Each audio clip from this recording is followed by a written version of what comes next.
On Sunday, December 6th, President Obama addressed the nation with reassurances that his strategy to combat ISIS and other threats of terrorism is working.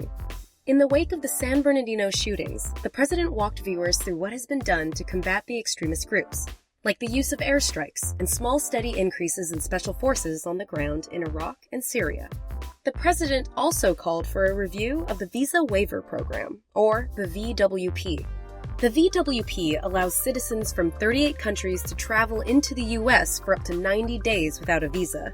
It's designed for business travelers and tourists, and specifically bars those who are trying to enter the U.S. for school, employment, or permanent residence. Politicians on both sides of the aisle have expressed concern that terrorists could easily enter the country through the program as it currently stands.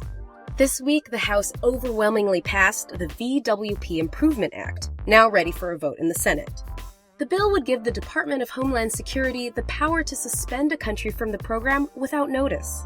It would also allow DHS to consider a person's terrorism risk as a factor when deciding if an applicant can come into the U.S. This means travel to the U.S. could be harder for non-citizens. During his address, the president also called for Congress to authorize military force in the fight against ISIS. If Congress believes, as I do, that we are at war with ISIL, it should go ahead and vote to authorize the continued use of military force against these terrorists. The actions the Obama administration has taken so far against the Islamic State are permitted by the same authorization Congress granted in the wake of the 9/11 attacks in 2001.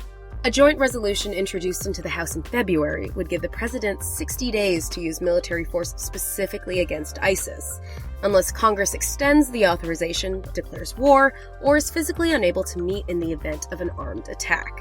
If none of those things happen, the president would have to recall the troops. So, where do you stand on these two important measures? Learn more and tell your lawmaker what you think at countable.us.